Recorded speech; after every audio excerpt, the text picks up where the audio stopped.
segala puja dan puji hanya milik Allah Jalla fi'ula. Salawat dan juga salam kita hadiahkan kepada Rasul kita Nabi besar Muhammad sallallahu alaihi wa ala alihi wa sahbihi wasallam. Ma'asyiral muslimin, jamaah salat subuh yang dimuliakan Allah subhanahu wa ta'ala. Sebagai faedah di pagi hari ini, kita akan membahas tentang pahala besar bagi seorang wanita di bulan Ramadan. Artinya risalah ini khusus bagi para wanita. Antum bisa menyampaikan kepada istri-istri antum yang punya istri, atau kepada orang tua, atau kepada saudari, bahwa ada pahala besar bagi mereka di bulan Ramadan. Ma'asyiral muslimin yang dimuliakan Allah subhanahu wa ta'ala, kalau kita perhatikan, kita kaum laki-laki, ada satu tanggung jawab bagi kita untuk mencari nafkah, dan itu pahala yang sangat besar dibandingkan sedekah kepada orang lain. Maka sedekah kepada keluarga jauh lebih besar lagi. Tapi bagi kita laki-laki yang bekerja, ada waktu istirahat. Kita lihat mungkin para pekerja di pemerintahan, dalam satu pekan itu ada mungkin 1-2 hari mereka beristirahat. Tapi kaum wanita itu tidak ada istirahatnya. Mereka bekerja setiap hari. Bagaimana kita lihat lelahnya mereka, mulai menyapu, kemudian mengepel, memasak lagi, kemudian mencuci, perkakas dapur lagi. Bagi yang punya anak, apalagi masih bayi, ngurus bayinya lagi. Belum ngurus kita para suami.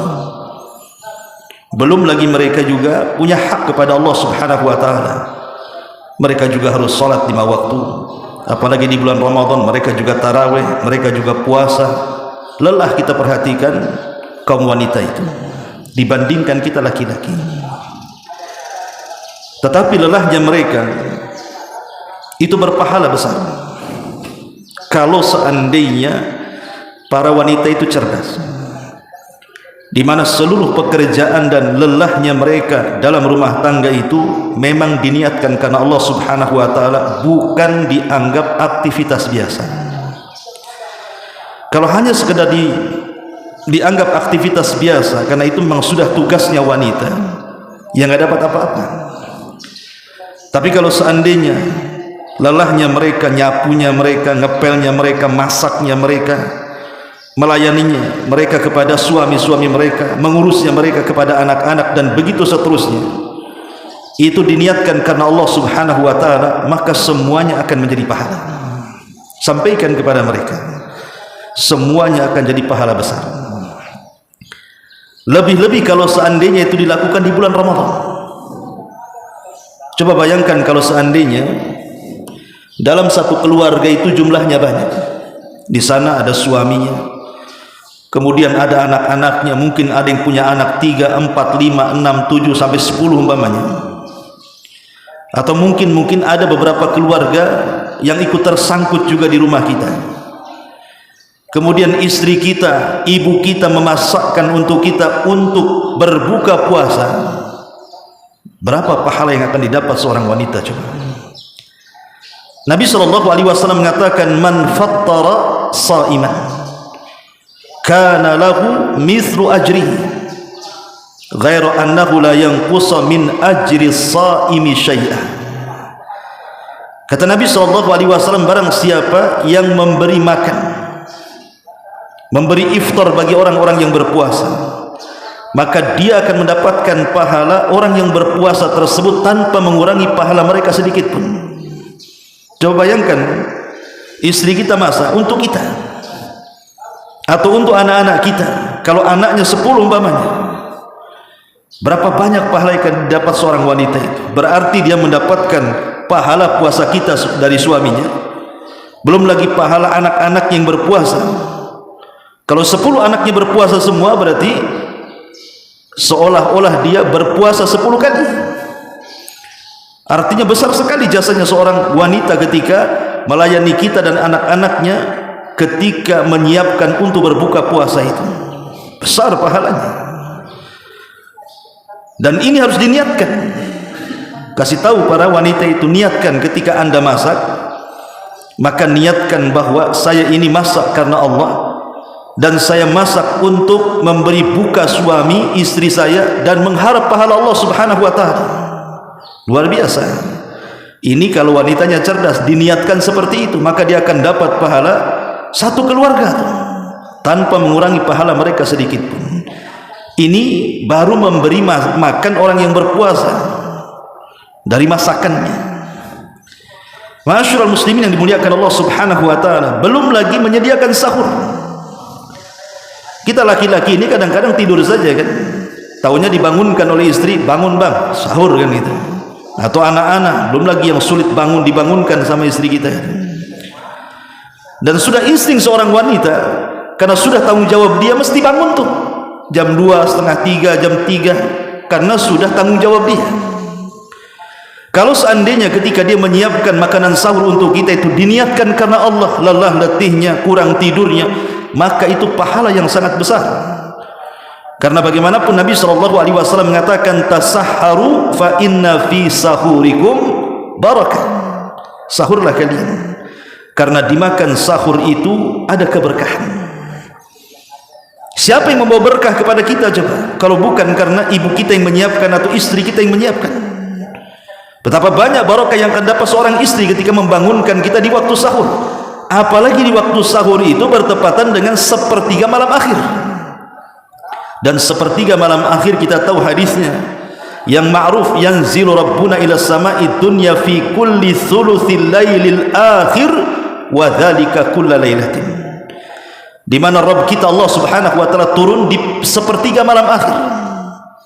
Dan itu setiap malam. Apalagi di bulan Ramadan. Dan Allah Subhanahu wa taala mengatakan, man yad'uni fa astajibana wa man yas'aluni fa'u'tiyah wa man yastaghfiruni fa'aghfirlah. Siapa yang berdoa ku kabulkan, siapa yang minta ku kasih, siapa yang beristighfar ku ampuni dosa-dosanya. Coba bayangkan kalau seorang wanita bangun di sepertiga malam akhir, sambil menyiapkan sahur dia berdoa, sambil menyiapkan sahur dia meminta, sambil menyiapkan sahur dia beristighfar. Berapa pahala yang akan didapati seorang wanita yang menyiapkan sahur untuk kita? Belum lagi pahala menyediakan makanan untuk kita, karena kita akan berpuasa masalahnya. Jadi wasilahnya puasa kita ini itu karena mereka juga, karena lelah letihnya para wanita, para ibu yang menyiapkan makan sahur, sehingga kita beribadah puasa itu dengan nyaman. Coba kalau seandainya istri tak masak, makan sahur apa itu? Kadang-kadang tak bangun pula kan itu. Mungkin terganggu, mungkin ibadah kita. Dan ini pahala luar biasa. Ma'asyiral muslimin yang dimuliakan Allah Subhanahu wa taala, ini yang ada sangkut pautnya dengan kita, bahwa sibuknya para wanita di dapur itu ada pahala besar. Sampaikan kepada mereka, ini pahala besar. Cuman ada wanita-wanita terkadang karena tidak paham, mereka mengeluh. Justru keluhan mereka tidak akan dapat pahala. Dan lelah letihnya mereka itu menjadi wanita paling bahagia di bulan Ramadan itu, karena dia akan mendulang pahala sebanyak-banyaknya. Belum lagi disertai dengan hak mereka kepada Allah Subhanahu wa taala. Mereka juga puasa seperti kita puasa, mereka juga sholat seperti kita juga sholat. Tapi kita tidak bisa melakukan apa yang mereka lakukan. Seandainya tugas wanita itu digantikan oleh kita, saya yakin antum tidak akan sanggup. Tidak akan sanggup. Dalam satu waktu dia ngurus anak, dia masak, dia ngepel, dia nyapu, dan tidak ada liburnya. Mana wanita ada liburnya? Nggak ada wanita itu ada liburnya. Kita masih ada liburnya. Hari Ahad mungkin kita libur ya, bagi yang di pemerintahan bisa tidurnya. Tapi mereka tidak ada liburnya. Ma'asyiral muslimin yang dimuliakan Allah Azza wa Jalla. Dari sini maka harusnya kita laki-laki paham dengan mereka.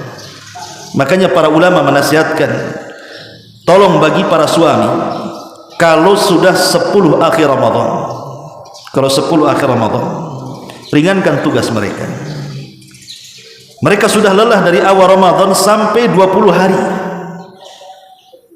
Kemudian sebentar lagi kita akan masuk 10 akhir Ramadan. Ringankan tugas mereka. Sebagaimana kita juga menginginkan mendapatkan malam Lailatul Qadar, istri kita juga sama, ingin mendapatkan Lailatul Qadar. Coba bayangkan kalau tugas para istri itu sama saja dari awal Ramadan sampai akhir Ramadan, lelahnya, letihnya. Kemudian sama-sama tarawih dengan antum, antum khusus tarawihnya, istri antum nguap-nguap lah kan itu, kelelahan. Ya, ringankan mereka. Jangan terlalu menuntut kepada mereka. Artinya tugasnya itu kalau tidak bisa dihilangkan 100%, ya minimalnya diringankan.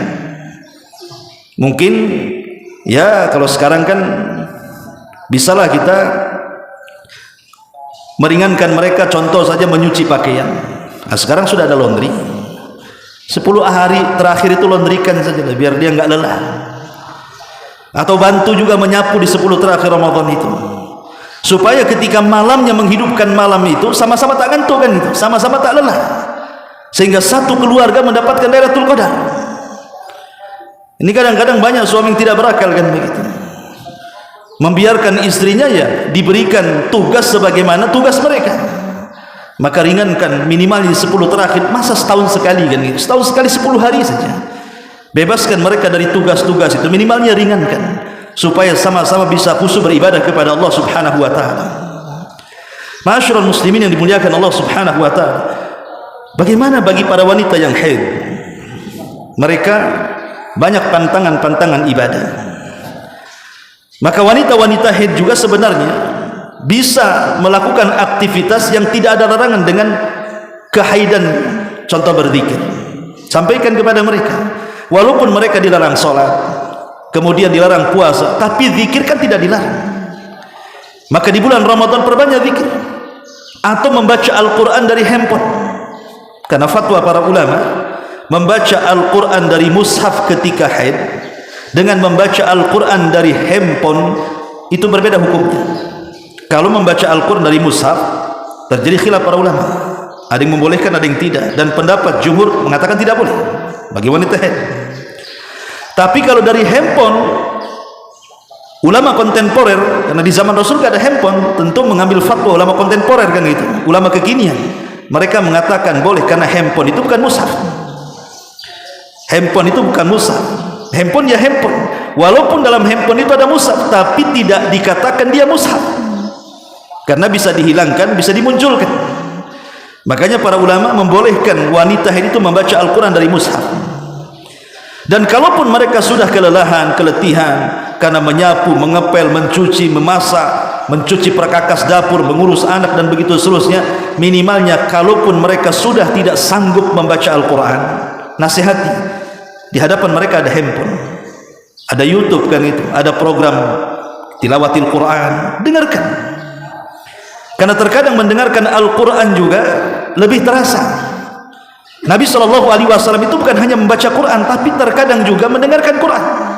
Sebagaimana dalam sebuah hadis dia meminta kepada Abdullah ibn Mas'ud ibnu Ummi Abdin ini untuk membacakan Al-Quran. Sampai-sampai Abdullah ibn Mas'ud atau kunyahnya ibnu Ummi Abdin ini mengatakan kepada Rasul, "A'aqra'u 'alaikal Qur'an wal Qur'anu unzila ilaika ya Rasulullah." Rasul, haruskah saya membaca Al-Quran di hadapan? Bukankah tuh Quran itu turun kepadamu? Maka Nabi SAW mengatakan, "Iqra, sudah baca saja." Akhirnya kemudian Abdullah bin Mas'ud membaca surah An-Nisa sampai kepada ayat, "Fa kaifa idza ji'na min kulli ummatin bisyahid." Maka Nabi SAW mengatakan, "Hasbuka ya Ibn Mas'ud." Cukup. Abdullah bin Mas'ud melihat Nabi SAW pun menangis dan tangisannya membasahi janggutnya. Kenapa? Karena ayat itu menyinggung dirinya. Fa kaifa idza ji'na min kulli ummatin bisyahid wa ji'na bika biha wa ji'na, gimana Ustaz? Wa ji'na bika fa kaifa idza ji'na min kulli ummatin bisyahid wa ji'na bika biha ulai syahida. Ya.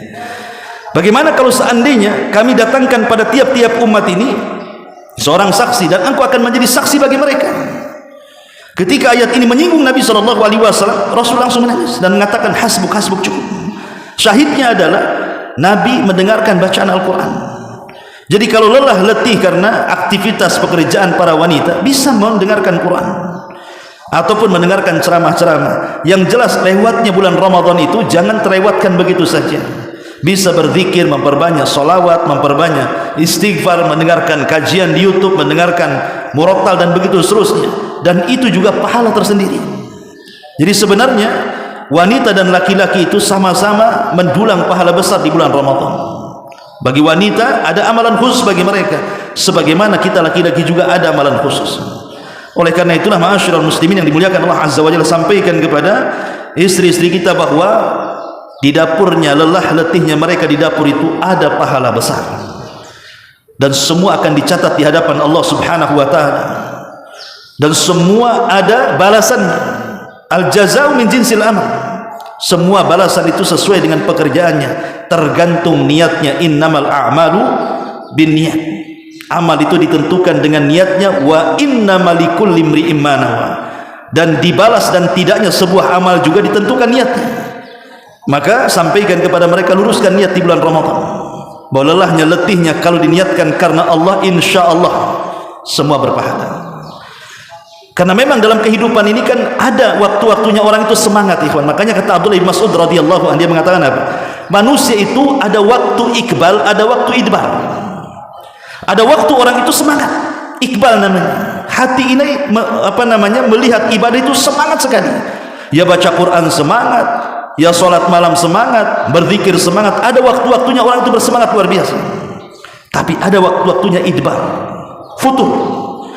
Orang itu malas sekali, baca Quran malas, sholat juga malas kan itu. Begitulah manusia, kadang semangat, kadang tidak.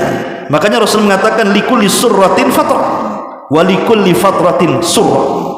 Setiap kesemangatan itu ada fatrahnya, ada futurnya, dan setiap futur itu juga ada semangatnya. Tetapi Rasul mengatakan faman kanat fatratuhu ila sunnah faqad ihtada. Barang siapa yang ketika futurnya diarahkan kepada sunnah, maka dia akan dapat pahala. Tapi kalau ketika futurnya diarahkan kepada selain sunnah, kepada maksiat kepada Allah Azza wa Jalla, halaka, pasti dia hancur. Minimalnya kalau kita sedang futur, jauhi maksiat gitu saja. Kalaupun kita tidak ibadah, jangan sampai kemudian ketika kita futur sudah tidak ibadah, masuklah maksiat. Kalau bisa, waktu-waktu futur itu, sekalipun kita tidak beribadah kepada Allah, jauhi maksiat kepada Allah Azza wa Jalla. Makanya Nabi SAW mengarahkan seperti itu. Maka bagi kaum wanita juga sama. Kalau ada waktu lelahnya, waktu capeknya, minimalnya jangan bermaksiat. Dengan cara apa? Mengeluh. Kan wanita-wanita yang tidak berakal kadang-kadang mengeluh. Mengeluh kepada suaminya karena lelahnya, letihnya dan begitu seterusnya. Suaminya pula tak punya pengertian. Nah, kalau lelah letihnya kemudian dikeluhkan, maka hilang pahala lelahnya, hilang pahala letihnya. Oleh karena itulah maka sampaikan banyak pahala besar yang akan didapati para wanita di bulan Ramadan. Mungkin ini yang bisa sampaikan dan ada manfaatnya. Subhanaka wa bihamdika asyhadu an la ilaha illa anta astaghfiruka wa atubu ilaik. Allahu taala alam. Assalamualaikum warahmatullahi wabarakatuh.